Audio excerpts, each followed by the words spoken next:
economics and employment. Well, that's within that track, and it focuses on issues dealing with work-life balance and job satisfaction and the like. I'm going to be chairing the session. My name is Joe Sirgy. And we have 5 presentations, but I have a feeling that we're missing one, but let's just go through this. The first presentation, essentially, I will do it, and there are 2 people involved in this presentation, but Dong-Jin Lee from Yonsei University is my co-author on this. And what we're going to be doing is we're going to be focusing on issues, on the psychology of what you call work-life balance. The second presentation is reference-dependent preferences and job satisfaction in the UK. And the author presenter is Tugba Zeydanli. Is that person here? And this is, I think, the person that we're missing. So we may not have that person present, but... Sorry to interrupt. Probably he sent an email saying that he changed his session. He did? Yeah, Tugba Zeydanli. Remember, I saw his email. He said he moved to another session. Okay. Because his flight is somewhere around this afternoon. Okay. So we don't have to worry about it. Yeah. Okay. The third presentation is the mediating effects of volunteers' job satisfaction on organizational justice and workplace deviance by Chen Lim, Leong Weng Lee, and the presenter will be Chen Lim. Oh, there you go. I'm sorry. And then the fourth presentation is organizational well-being and counterproductive behavior. And the author and the presenter is Mohammed Meziane, and he is with it. The fifth presentation is Generation Y in the workplace, work-life balance, and intent to lead. And the authors and presented is, and he asked me to just pronounce his last name. Chamchan, and also you've got is there a co-author or a co-presenter by the name of Sirinan? How do you pronounce the last name? Oh, is that you in the back? I see. Okay. Well, pronounce it for us again. Too many syllables. Okay. So, without further ado, I think we'll just start the session, and I'll go ahead and start that session with the presentation on behalf of myself and Professor Dong-Jin Lee from Yonsei University.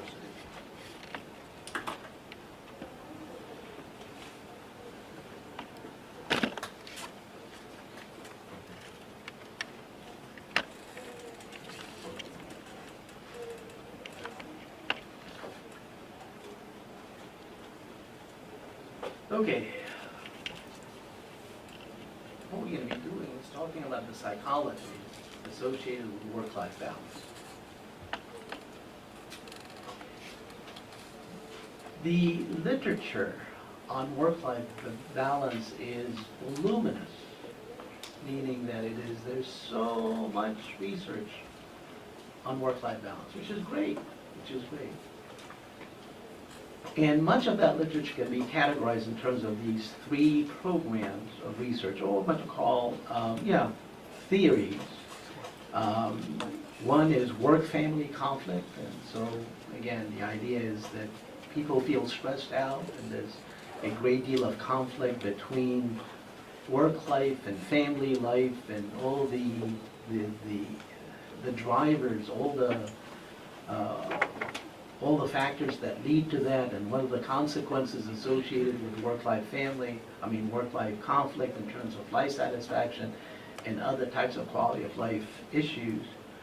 And then there's this other program of research that deals with work-family enrichment, which is sort of a positive spin on work-life balance in the sense that work-family conflict focuses on the stress and all the negative things that come about as a result of this conflict, but work-family enrichment focuses on the good things, like skills and values that If you learn a few skills at home, then you can apply it, at work, and vice versa.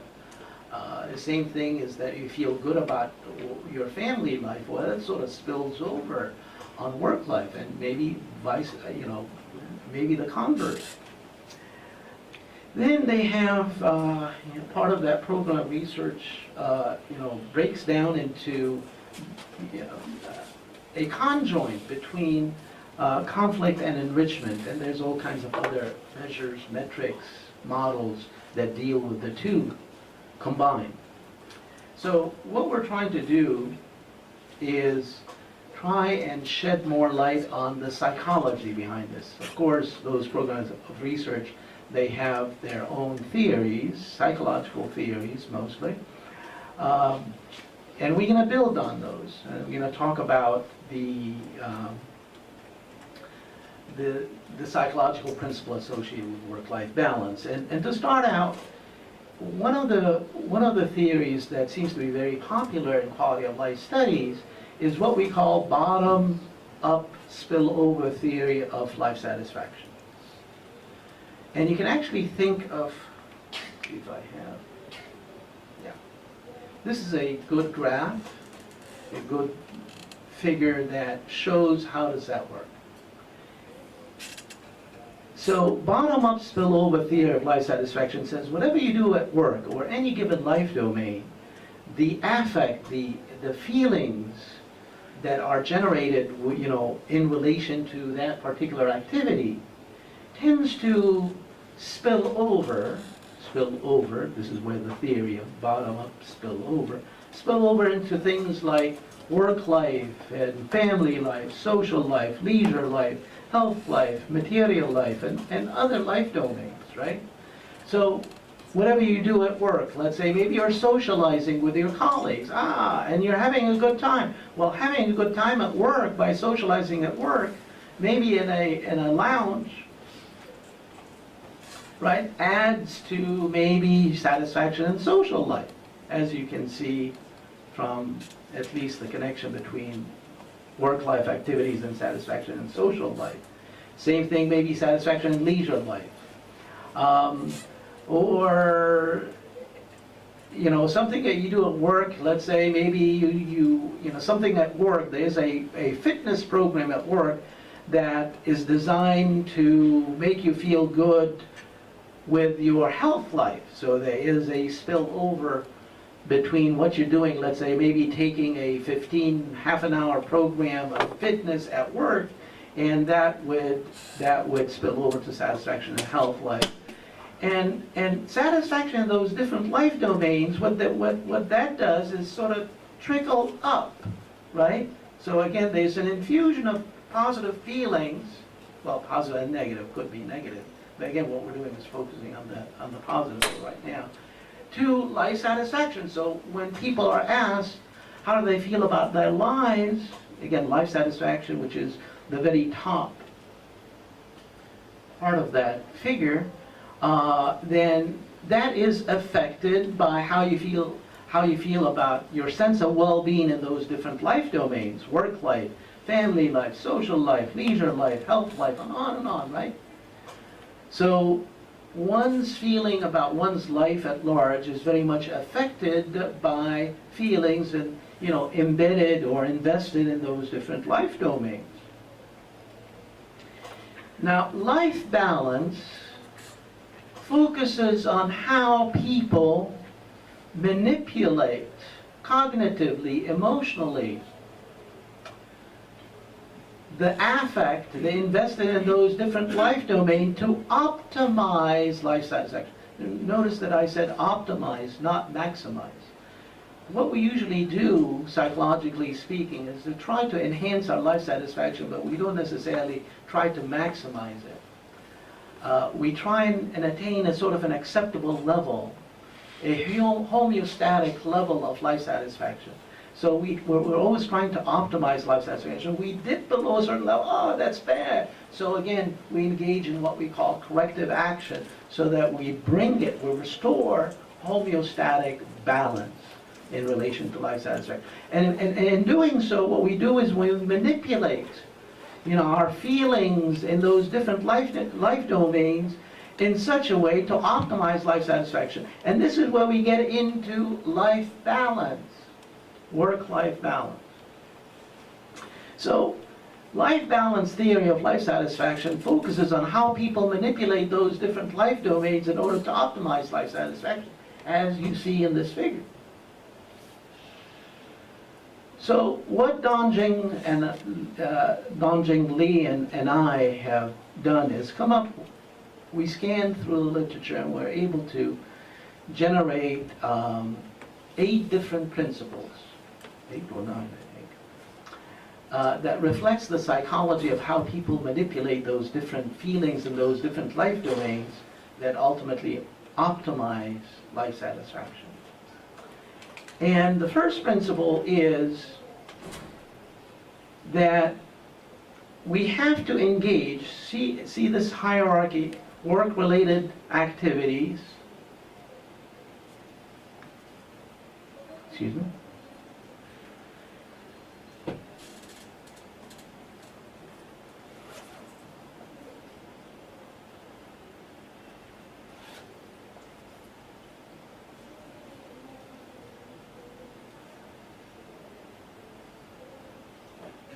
do it this way. Oh, that was this. Okay.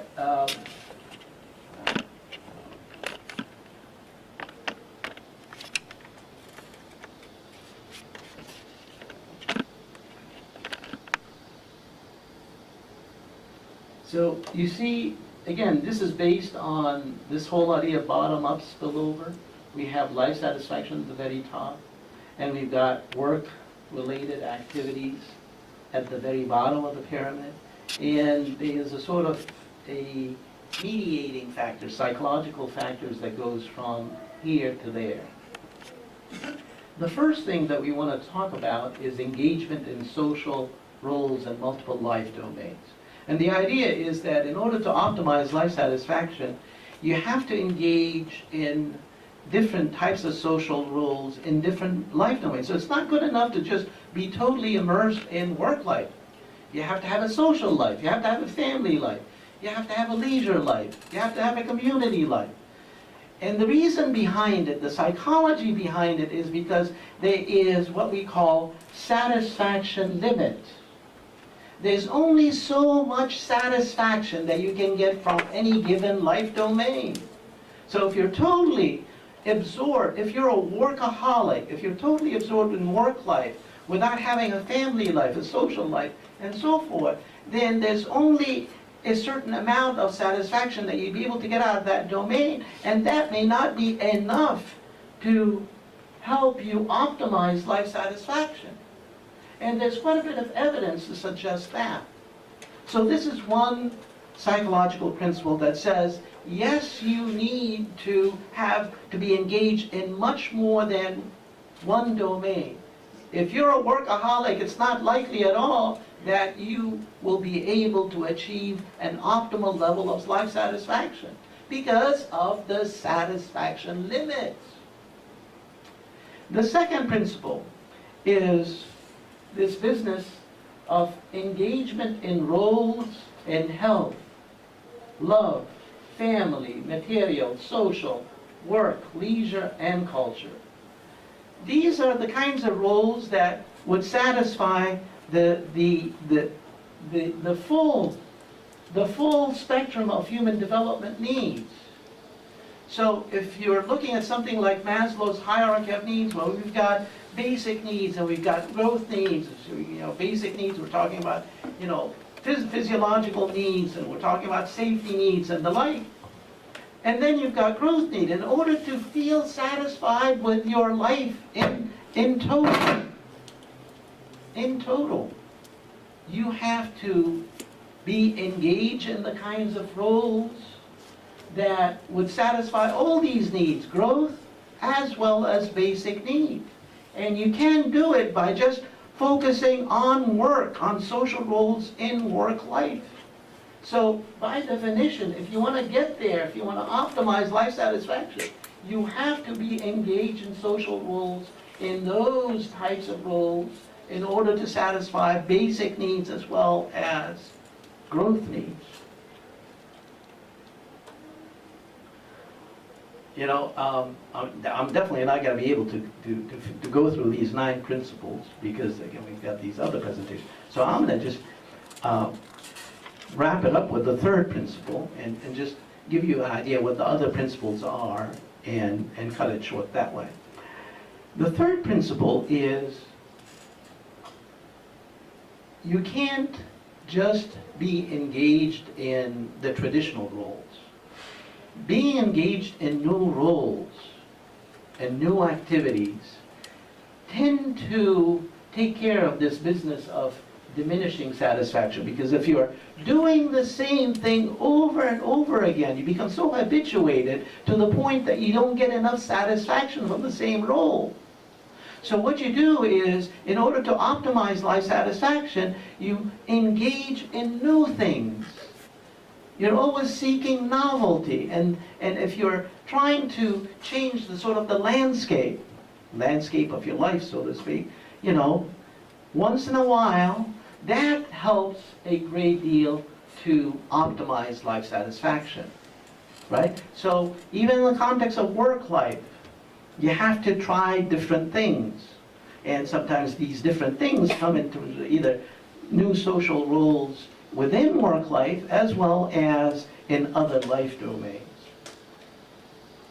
So the other principles are things like minimizing role conflict and how that reduces role strain and stress that feeds into life satisfaction, and using skills and experience and resources in one role for other roles, and this is what we call role enrichment, and there's quite a bit of research on that and how role enrichment feeds into life satisfaction.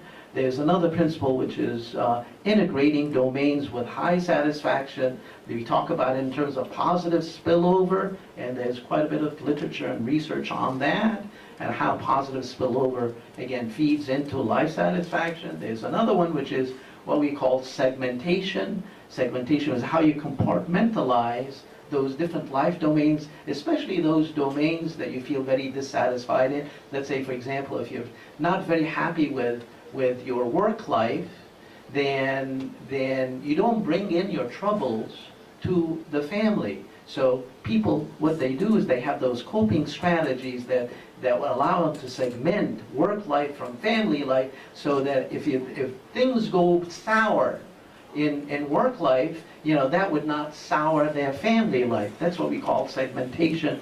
It is how we cognitively compartmentalize those domains. And then we engage in what we call value compensation. How do we optimize domain satisfaction? By changing the domain salience. So if we're failing in one domain, it's not very important. So what we do is we downplay the importance, the salience of that domain, in order to not feel negative feelings in that domain, and that would spill over to other domain, and that would allow us to maintain an optimal level of life satisfaction. And then we have things like behavior compensation, which is coping with domain dissatisfaction by engaging in roles in other domains, and that helps us, again, optimize life satisfaction. And it all comes together in this particular model. And again, for those who might be interested in this type of psychology, then I can share the slides with you, and I can also send you other material. But you know, at that note, I'll leave it at that. And thank you, and we will turn it over now. Well, question and answer. Maybe because we have 4 presentations, let's do the Q&A at the very end. Okay? Great. So again, thank you, and the next presentation would be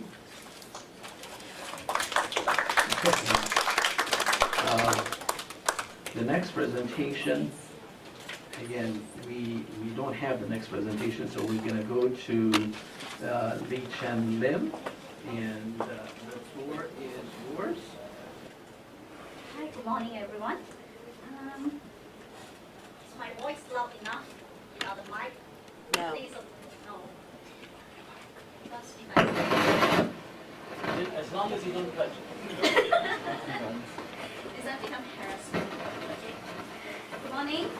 Yes, yes, please.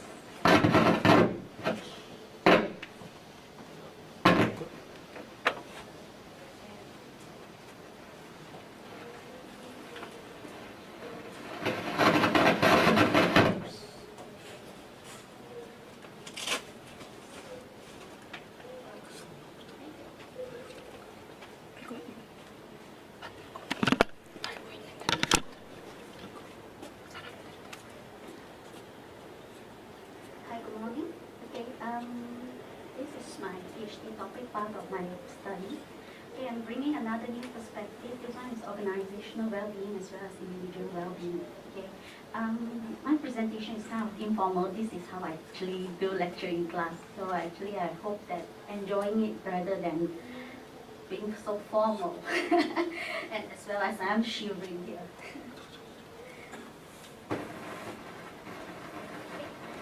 These are the contents of my presentations. Okay, just a quick introduction. Okay, about workplace deviant research. Okay, since 1990s up to year 2010. Okay, there are a lot of journals that coming out. The focus is more on full-time employees. So I'm looking at the workplace deviant typology from Robinson's and Bennett's. Okay, there's one way that is towards the individual, that is part of it, there is political deviance as well as personal aggressions. That is from minor to serious, as well as production deviance. Disturbing.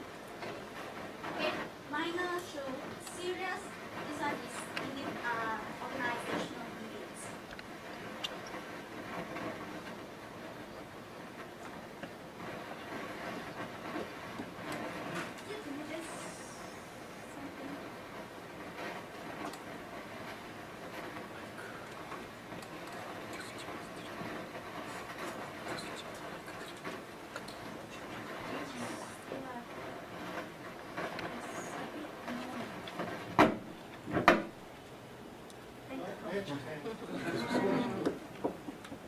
So this is my gaps, okay, just to highlight a few ones. Okay, one is actually the empirical study is more on the Western setting. This round I'm going to bring some Eastern findings to share in the Western country. Second part of it is actually, most study is actually focusing on private organization as well as full-time employee. But what is little known is actually in the Asian setting plus a volunteer perspective.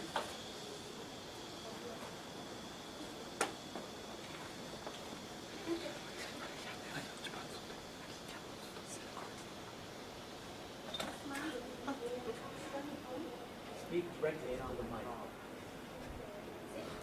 It feeds directly into the camera, but it operates independently from the other mic. So the mic, is it working?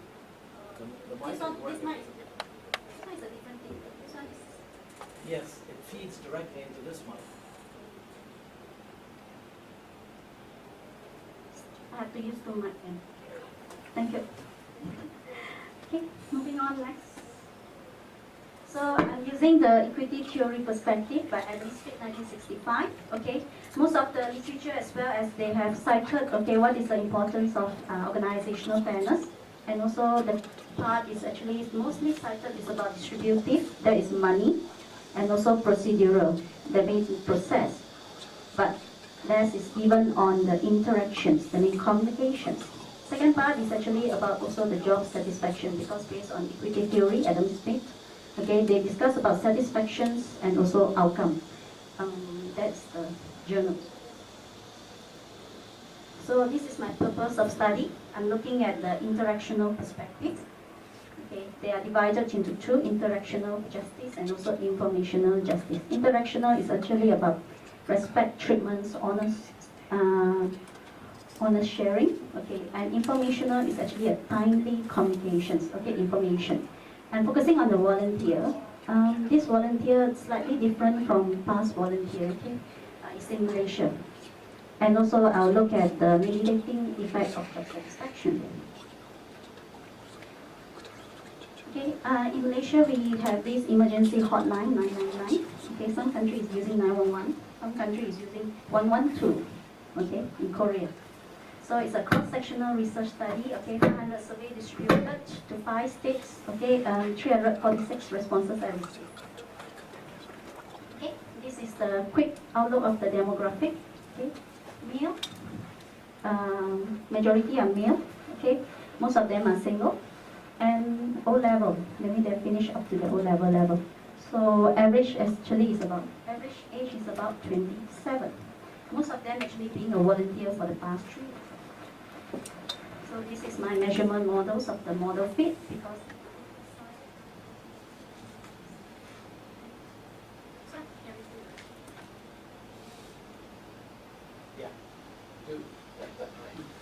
Prof, it's not fair to me, Prof. I have to carry 2. Okay, this is my measurement models. Okay, I have this, my interpersonal deviance, organizational deviance, 2 parts of the... Oh, move it. It's okay, never mind. Look at the fit indices. Okay, it's a nice fit there. Then this is my structural model. Okay, before examining the mediating effect, using bootstrapping, actually I look at the direct effects first. So interpersonal justice has no significant effects on both dimensions of it, but informational justice has significant direct effect. So I add the satisfaction in, and the heart is still significant. So just a quick wrap up, interpretations of the finding. First one, actually I will look at the interpersonal justice and informational justice. There's a significant effect, direct relationships of informational justice and on interpersonal deviance and organizational deviance, not communications, not honest treatment. Okay, mean that timely communication is far more important to the volunteers. Okay. Then the second one is actually to look at the mediating effect. So informational justice actually is a partial mediation. So, and it's a partial mediations actually where they have good communications with higher satisfaction leads to lower occurrence of deviant acts. So this is my implications of my study. Okay, this is the first study to study on justice in the volunteer organizations. There's no literature on the volunteer perspective, so my one is first contribution is on the volunteer organization. And second contribution is actually from an Asian country. And the findings actually show that managers, through the volunteers, they have to have timely communications rather than being honest communications. Okay? And that's all for my presentation. Before I wrap up, okay. Just a quick one. Okay, I'd just like to say thank you to the Community Wellbeing Institute because they award me for the travel scholarship, or else I won't be here to present this paper. And thank you so much. Hi. My presentation will focus on organizational well-being and counterproductive work behavior.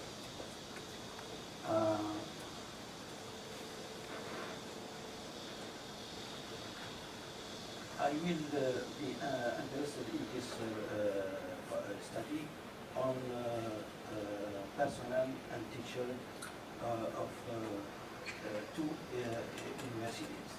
So it's gonna focus on universities as organizations.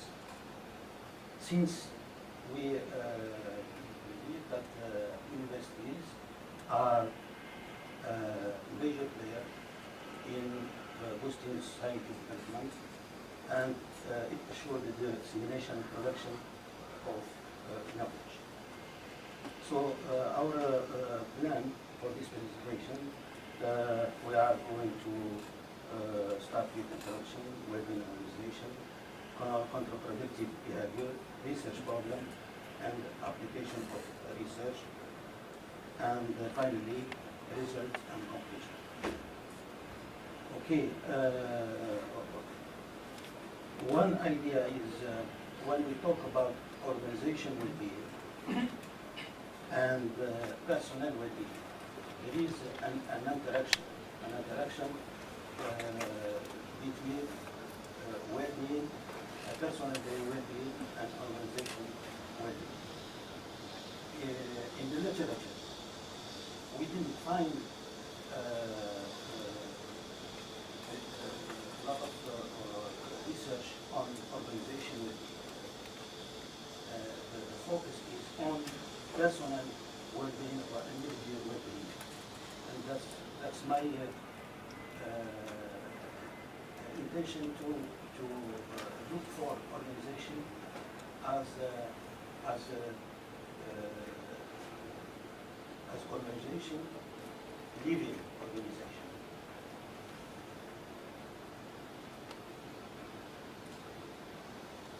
This interaction is not always given a positive result. Unfortunately, things does not always go right or perfect in this organization. This research has shown that counter-work behavior can have negative consequences for the well-being of organizations and their members. For example, this study of Nathans and others, the cost of U.S. companies several $1 billion annually and has been cited as a major cause of business failure. In a developing country as Algeria, these behaviors are indeed the major concern.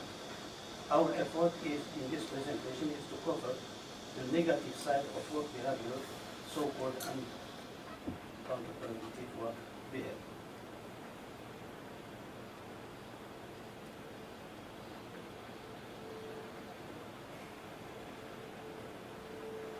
If we try to define counterproductive behavior, there are volitional behavior that harm or are intended to harm organization or people in organization as Spector defined. And we have some example here: volitional absenteeism, drug, alcohol abuse, violence, stealing,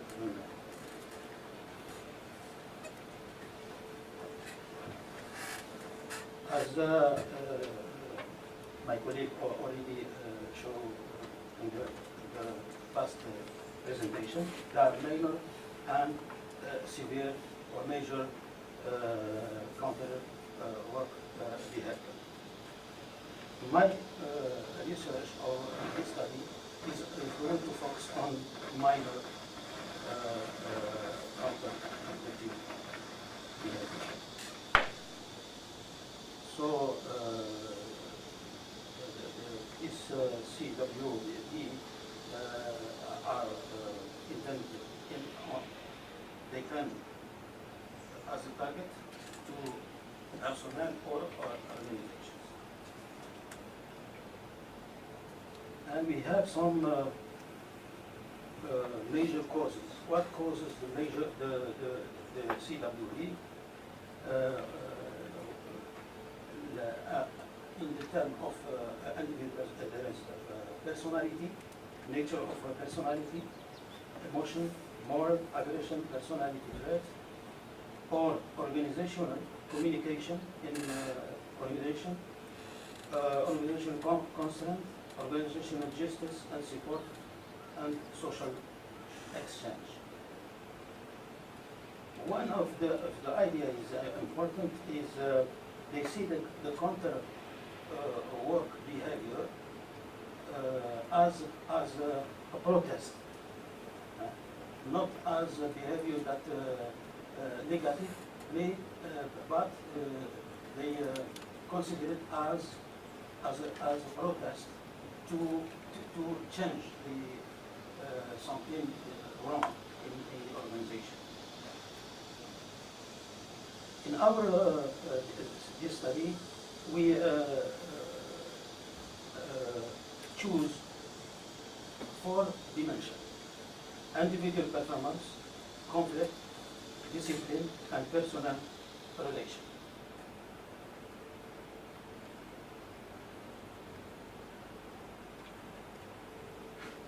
And what we are intend to is to try to find if the counter work behavior can predict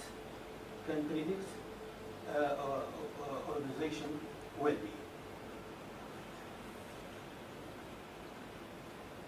This is the model. This is the four dimensions, and we add some mediation variables to study as effect for organization well-being.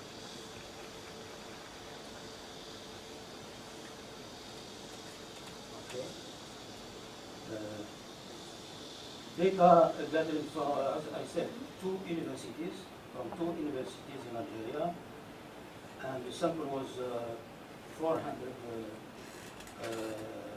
personnel and academic teachers.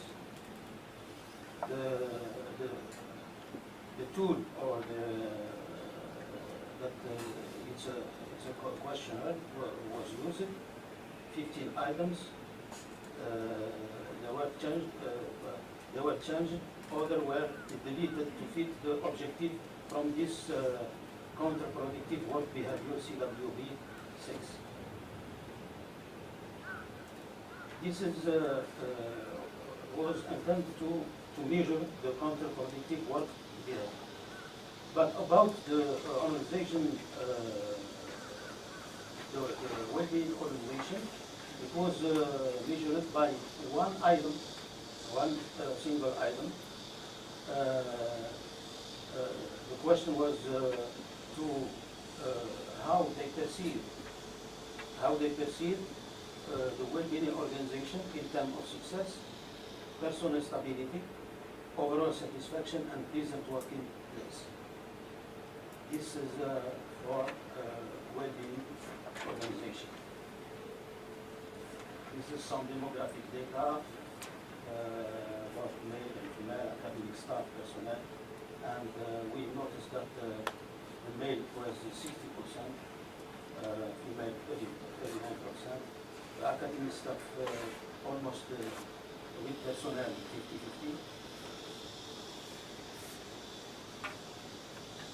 So this is a research question. What we found that the counterproductive work behavior didn't predict the well-being organization, as our hypothesis already was. Significantly here is 0.56. We tried with the four dimension also didn't have any contribution to the model in order to predict the well-being organization. When we look at the means, for example, in the fourth dimension, we noticed that discipline has the highest effect on work, on well-being organization, and this is seems to be very important because discipline can gather many facets of behaviors.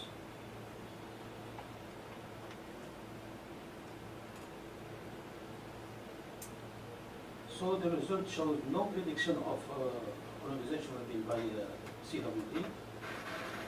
Organization well-being may be seen as workplace that offer more tolerance and permissiveness.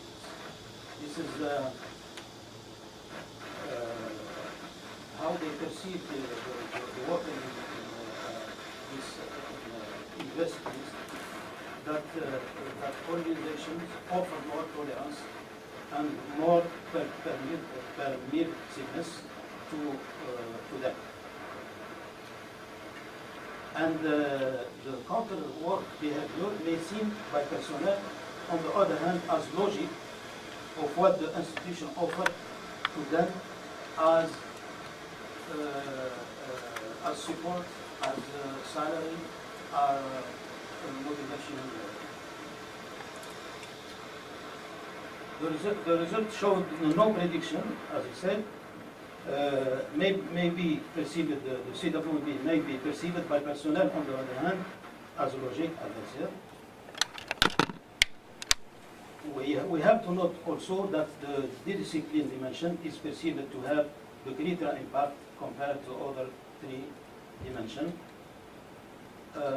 Finally, due to cultural reasons, it's recommended for further research in the Algerian institution to review the self-report as a suitable and appropriate instrument. Official statistical data from the field could fit the more appropriate. Thank you.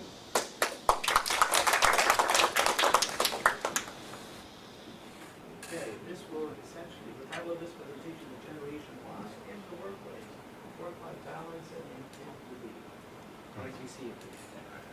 Thank you very much. I'm Chalermpol from Institute for Population and Social Research, Mahidol University from Thailand. This study is about Gen Y in the workplace and issue about work-life balance and their intention to lead the organizations. It's empirical studies using the data in Thailand in the year 2013. And here is the outline. Just make it short. I have only 5 parts talking about background, conceptual framework, methodology, findings, and then discussion. In terms of backgrounds, just like a brief introduction, this figure just want to show you kind of multi-group of population in Thailand right now, that we have many generations living together in the society. We still have those who are called as the silent generations, baby boomers, Gen X, Gen Y, and post-Gen Y, which is still quite controversial how to call them. But in this study, our focus will be among the Gen Y populations, or those who were born between year 1982 up to 2005, which the period that they were born and grow up is a period that Thailand was enjoying a high growth rate of the GDP and also economic development. And at the same time, it's the time that we are facing the economic crisis in 1997. And it's also the period that our country is open a lot in terms of economics, social, and cultural exchange with other countries. And also a period that there are big change of information technology and a kind of communication technologies that affect a lot in terms of the characteristics, perspective, the way that they look to the world, and attitude and values of these generations. This generation is quite important to Thailand because from now on and until the next 20 years, they're going to be the major group of the workforce in the country, counting more than 40%, about 40% to 45% in the next 20 years. So studying about their behavior, their characteristics, and other things about them in the workplace are quite interesting issue now in the countries. And based on the literature in Thailand and also in other countries, I think it's quite similar to other countries that now in the workplace, there are many generations of people are working together, mostly thinking about how other generations view Gen Y. When we ask them, especially for those who are in Gen X and baby boomers, the perspective more to be in the negative side. But compared to what Gen Y view themselves, is more, how to say, different. I mean, for example, other generations maybe Gen Y as they have bad manners, they are job hoppers, they don't seek for steady employment, which on this point Generation Y also accept that they are job hoppers, but they have their own reasons. The hopping of job is for getting advancement in their career paths, and other factor, the difference from the values and the views of point of preceding generations. So the issue about turnover and how to retain talent people, talent workers in the organization has been one of the emerging challenges in the country. According to a national survey in 2014 and also in 2015, turnover and retention has become the first important challenges reported by Thai organizations and employers. So employee engagement has been discussed a lot in our country and is seen as a key solution in order to retain talented people in the workplace. So it brings us to the question, the central question in this study is about how to retain talent Gen Y in the workplace. For the objectives, quite simple. This study wants to examine factors related to intent to leave and also intent to stay with the organizations among Generation Y workers. In fact, we would like to investigate the factors that affect engagement. So according to the limitation about our data, we can explore only one dimension of the engagement, which is about whether they will stay or to leave the organization. Somehow based on the literature, this can be one of the good indicators of the engagement to the organization of the workers. And one of the factors investigated is the work-life balance factors. And we have listened to the professor lecture about work-life balance. I guess how to say clearly about the concept of this term, but the time that I started doing these studies, from the literatures, the definitions of work-life balance is quite, how to say, there is no standard or universal definition of that. So in this study, we just simplify the definition and refer it to as the situation that people can optimize the time and effort spent working in relation to time spent away from work, for example, for leisure and other personal activities. And compared to other generations, Generation Y appears more likely to decide a balance that maintain a high level of productivity in the workplace and at the same time providing flexibility to pursue their life interests outside of work hours. Here is the conceptual framework used in these studies. It's quite simple. Our dependent variables, we have two variables. One is intent to stay, the other one is intent to leave. And for independent variables, we group it into 5 groups, starting from socio-demographic factors, including gender, education level, marital status, employment factors, including type of job, which include manufacturing job, service, and administrative job, tenures, sector of employment. We have factors about perceived job satisfaction, which classify into 4 dimensions, including personal growth in the current workplace, involvement in job, compensation and promotion and security.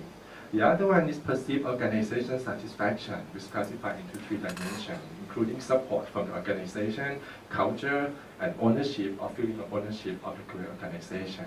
The last one, which is about work-life balance, in this study, we classify them into 3 dimensions, including personal life, which asks about the, sufficient time for their own rest, relaxation, leisure, and also about health status and also financial status.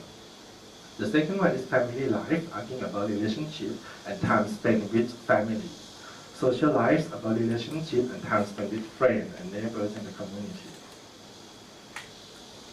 Methodology. In this study, we employ a secondary data sets from a large-scale survey in 2013 using a tool that we call Happinometer, which is a self-administered questionnaire with 56 Richter-scale questions on various dimensions of workers' work-life happiness and satisfaction. For more information, if you're interested, you can visit our website at happinometer.com. Target population of the survey is cover employed worker, but exclude the self-employed, business owner, and the contractual employed worker, for example, agricultural sector workers. Sampling, a two-step sampling with semi-probabilistic technique is employed in this survey. And to represent the Generation Y employees in this study, we select only those aged of 20 and 29 in the analysis, with in total we got 4,100 cases. And here are findings. For the key questions that we asked about, if you had an opportunity to work for another organization, would you stay or leave your current employers? Based on this question, we we analyze and make it into 2 indicators for intent to leave, and we found that 17% of them express intent to stay with the current organization, and 26% of them express intent to leave the current organization. So intent to leave a bit higher than intent to stay among the Gen Y employees. And here are basic characteristics of the employees, which are genders, female a bit larger than male, education, majority got secondary school or lower, marital status, most of them are still single, about 2/3, job type, Most of them work in manufacturing job, and about 18% in administrative job, which is quite a kind of routine job, and 32% in service job.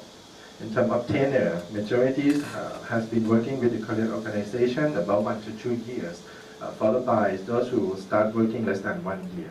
Employment sector, 93% are in private sectors. According to the converse alpha statistic, all construct in this model were internally consistent with value of alpha higher than 0.7. Actually, most of them got alpha about 0.8 and over, but some got a bit lower at 0.7 to 0.8. And here is the mean score of our variables on perceived job satisfaction. On perceived job satisfaction, the dimension that got the highest score is about compensation. They're mostly satisfied with the compensation at the Korean organization, but the lowest one was about promotion and security. In terms of organization satisfaction, the highest score is about the culture, but the lowest one is about support from the Korean organization. In terms of work-life balance factors, we found that social life, relationship, and time spent with friends and neighbors got the highest score. But the family life got the lowest one, and personal life got 2.85. To determine or to investigate the factor that affecting intent to live and intent to stay, we employ binary logistic regression analysis in order to do that. But this is a bit small, so I simplify it as a chart like this. So in this chart, there will be two sides, to stay and to live. And the red arrow represents negative impact. The green one represents positive impact. The first variable is genders. We found that being female have more tentative to leave the current organization and less tendency to stay with the current organization compared to male. And for education level, the higher level of education influence in terms of less probability to stay and more probability to leave the current organization.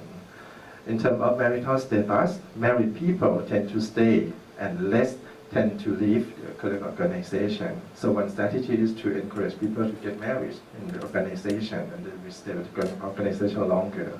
In terms of job types, comparing to those who work in administrative work, which signify people in Thailand that a kind of routine work, which sometimes boring. So comparing to this group, those who work in manufacturing job, they have more tendency to stay and less tendency to leave, as well as those who work in service sector, more tendency to stay and less tendency to leave. About tenures, we found that tenures mostly have impact only on tendency to leave. The longer they stay with the organization, the more probability for them to leave the current organizations. Only for those who has been working with the current organization between 1 to 2 years, they have less tendency to stay. In terms of employment sectors, it does not affect intention to leave, but affect intent to stay. Those who work in private sector intend to stay less than those who work in public sector, which has provide better welfare and salary. For job satisfaction factors, it's quite surprising that we found that most of the dimension of job satisfaction did not significantly affect intent to stay. There's only promotion and security that seem positively affect intent to stay and reduce intent to leave of Gen Y workers. But for compensations, it's not affect to stay. So even if they are satisfied with compensation, it doesn't mean that it will increase their intent to stay, but it will decrease intent to leave of the organization. Involvement, no impact, no significant impact. And personal growth is quite surprising because we found that for those who are quite satisfied with their personal growth in terms of challenge of job and skill development, they have more probability to leave the organization. In terms of organization satisfaction factors, culture has no significant impact. It's got the highest score, but no significant impacts on intent to stay and intent to leave. But for support and ownership, it plays a significant role in increasing tendency to stay and decreasing tendency to leave of the Gen Y employees. The last one, work-life balance. we found that personal life is seem to be the most important one in order to increase tendency to stay or intent to stay of the Gen Y worker. At the same time, reduce intent to leave if you feel satisfied with that personal life in comparing to work. But social life, no significant impact, even though it gets a high score. And family life, we found a kind of conflicts between family and work, that those who satisfy or feel happy with their family lives tend to leave more the current organization. So for discussion about work-life balance, personal life was the most important dimension that could increase intent to stay and lower intent to leave of Gen Y employees. Gen Y interprets work-life balance as working balance more than work-family balance from this study, but this might be explained by a stage in their life course at age about 20 to 29 years old. An unexpected finding contrary to the hypothesis is that family work-life balance is a significant but a positive determinant of Gen Y employee intention to leave the organization. This might be attributable to the family and work conflict. It bears repeating that Gen Y members give higher priority to family life than working life. They are sensitive to the trade-off between sacrificing for work versus spending quality of time with friends and loved ones. And that's all for the presentation. Thank you.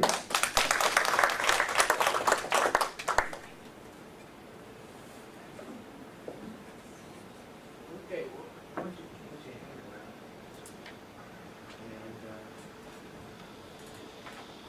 And once you come to the stage, so that you be able to participate in the Q&A. And Mohammed, come up here too. Great. Okay, we're going to open it up for Q&A. So any questions, issues, observations, comments you'd like to share? Okay, so I'll give you the mic. I probably actually don't know when I would walk away. Is it Chalermpol? Yes.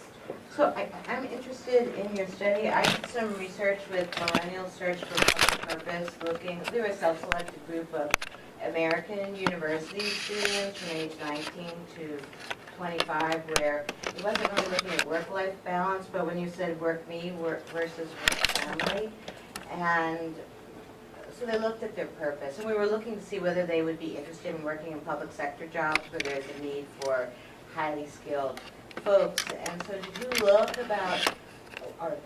at whether this population considered what their personal purpose was, and if their work extended their purpose versus public versus private sector, that type of a thing? Because you made a statement at the beginning that you assume that it would be the same in everywhere, but I think culture has a lot to deal with this, because when you say work family versus work me, in America we're an individualistic culture, whereas Asia more collective, and so I see your findings sort of from that cultural perspective. So I was wondering whether or not you asked individuals, or if there was a question about their work purpose, the social purpose, getting to a greater good, and if that affected anything, and if not, if that would be a value.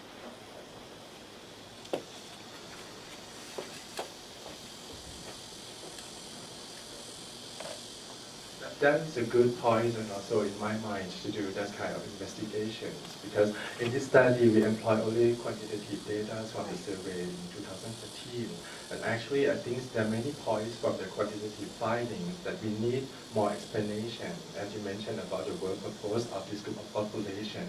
It's very interesting, and I plan to do that. And one thing that I learned about Generation Y in Thailand, not across the country, even within the country, there are variety. I mean, how to say, different characteristics of Gen Y in urban city, Gen Y in rural area, and also by their education level.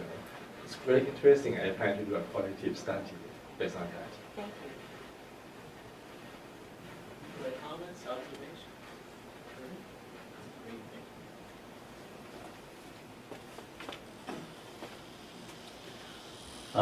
First to you, do you have any comparison with other generations with your data? Are they any different from the 30 to 35 or 40 to 45? And to you, Joe, do you have any data that supports the principle of optimization of satisfaction with various domains as opposed to maximization.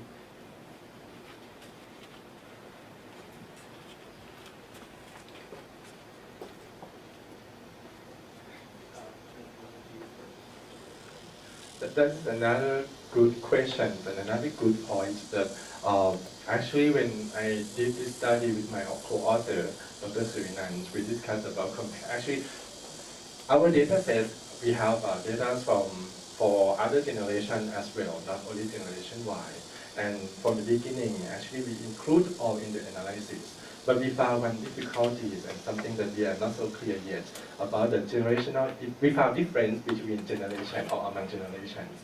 But to explain that, we are not so clear yet whether it's a generational impact or it is the age impact that can be affected by different life course of each group of the workers in the analysis. We find it different, but in order to explain it, we're not so clear. For myself, I'm not so clear whether we can define it as like a generational impact, because sometimes we need to differentiate between impact of different generation and impact of different age of the respondents. But that's a good point, and we're working on that issue.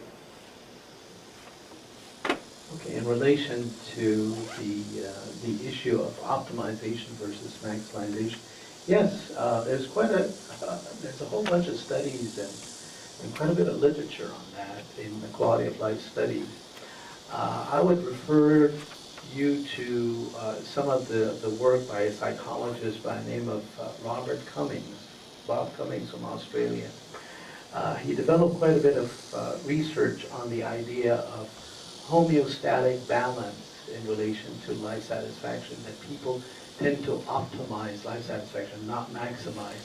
That there is a certain level of adaptation when it comes to, and people don't go over that adaptation by much. And once they fall below that adaptation level, oops, they correct, they engage in what you call corrective action. There is also quite a bit of literature that is coming up in the last 10 years or so that is so exciting about the idea that moderate to high level of satisfaction in life is better than very high satisfaction, which is kind of ironic. If you have a person who is extremely happy, that person is not likely to stay very happy. There's a sort of what you call an opponent process. An opponent process is what goes up has to come down. And so, in clinical psychological terms, you can get into the psychopathology of this, where you talk about bipolar people who, are extremely happy, and then, oops, they come down and they crash. So moderately happy tends to be correlated with a whole bunch of behaviors and other emotional as well as social states that are much more positive than a very high level of happiness.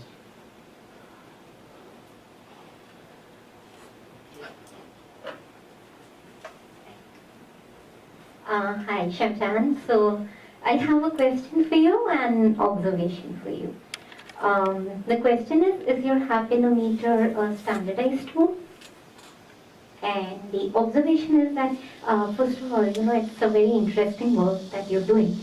And in India, like I've worked briefly with an IT organization, and there's a whole lot of discussion on the Gen Y behaviors and the Gen Y and the intent to leave. So I don't know if it applies similarly to the case of Thailand.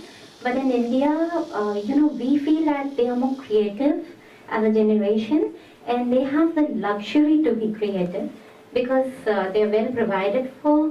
Their parents are not after, them that they're not dependent upon the kids, and they have choices to make. So they might even opt for, I've seen engineers turning into directors of movies or opening up their own musical band. So probably that also is a point of discussion that they are more at the leisure of doing what they want to. So probably intent to leave, it can be correlated to even that point. So maybe you could have a look at that also. So that is the observation. And the question and Professor Mohammed, this small suggestion. I believe that when we talk about organizational well-being, we talk about the well-being of the entire organization or the institute as such. So the structure has many stakeholders into it. Apart from the staff and the professors, probably in an educational institute, it would also be the administrative people who are sitting at the highest positions, who are the decision makers, board of directors. And so does your study also have those as a sample who are a part of the organizational well-being study? Are they also one of the stakeholders? Thank you.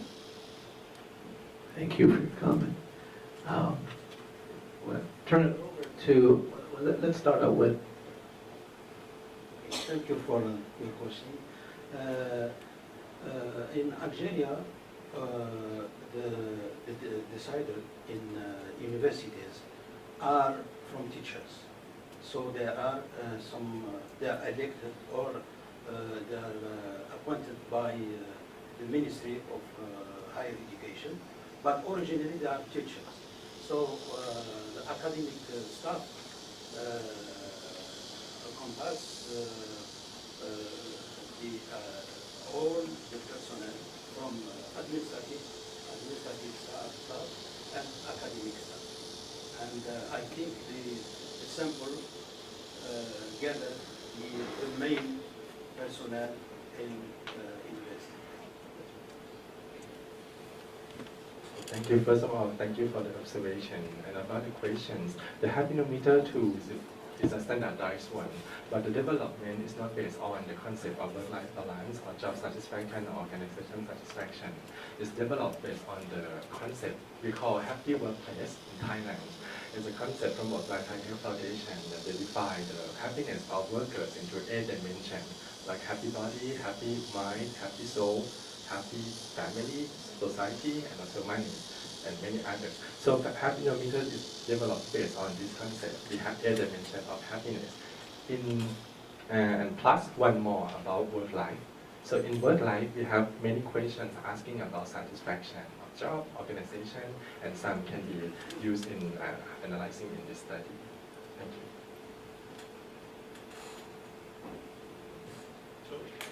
Oh, we have a couple of comments on this side of the room. Okay, let's start. Very short question for Mohammed. The data you collect is related to counterproductive activity. I'm wondering, is it very popular in a university? Because it seems that your sample comes from a university. I'm wondering if that frequency of counterproductive activity is so low that you don't find any correlation with the other predictors. Is that possible?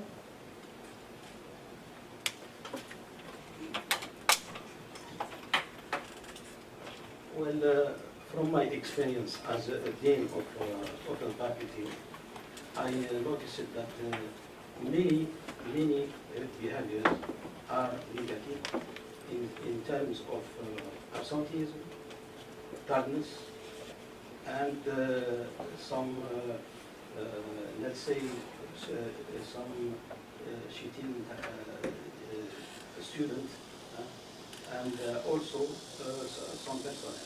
So I was attracted by this observation to study this phenomenon, and I think why we don't predict. I think when we ask people, they don't give us the right answer, the honest answer, and they try to hide the counterproductive behavior, and to try try to be the best, to be right, and that's why I noticed that in the last slide, I said the cultural background. I suggest that the future research, they don't pay attention to questions. Other tools or that may be thinking more right to have a good finding. So would you suggest that maybe another way of collecting data, like an independent research firm doing personal interviews, may be more effective? Personal, and also gathering data from administration. What are the frequencies of targets? What are the frequencies of all this data will be beneficial to have a good approach for this phenomenon. Thank you. A question. What is the rate of unemployment in Thailand? Because perhaps that is linked to the desire to stay or to go. Yeah. Well, I have another question. Talking about the overall picture in Thailand, the unemployment rate is very low. It's only about 1 to 2% each year. But among the graduated, like a university graduated, I think the tendency, the apparent trend is increasing because we have a problem about mismatch of education and the demand of labor in the market.